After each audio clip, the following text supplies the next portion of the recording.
Hi friends, welcome to cine family 2. TV serial actor Mukesh Gowda ప్రస్తుతం Star మా ఛానల్లో ప్రసారం అవుతున్న గుప్పడంత మనసు సీరియల్లో హీరో రిషి క్యారెక్టర్లో నటిస్తూ మంచి పేరును, గుర్తింపును, సక్సెస్ను అందుకుంటున్నారు. రిషికి ఉన్న క్రేజ్ అంతా ఇంత కాదు. రిషి అప్డేట్స్ బయటకు రాగానే మంచి కామెంట్స్ పెడుతుంటారు తన అభిమానులు.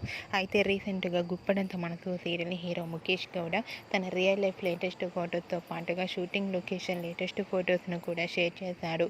ఆ ఫొటోస్లో రిషి చాలా హ్యాండ్సమ్గా, స్టైలిష్ లుక్లో కనిపించారు. ఆ ఫొటోస్ చూసిన వారంతా యువర్ యాక్టింగే సూపర్ రిషి సార్ అంటూ కామెంట్స్ పెడుతున్నారు. మీకు కూడా Guppedantha Manasu serial hero Rishi shooting location latest ఫొటోస్తో పాటుగా రియల్ లైఫ్ లేటెస్ట్ ఫొటోస్ మీకు నచ్చినట్లయితే మీ అభిప్రాయాన్ని మీ కామెంట్ రూపంలో తెలియజేస్తూ లైక్ చేయండి, షేర్ చేయండి. మరిన్ని ఇంట్రెస్టింగ్ అండ్ లేటెస్ట్ అప్డేట్స్ కోసం మా సినీ ఫ్యామిలీ 2 ఛానల్ని సబ్స్క్రైబ్ చేసుకోండి.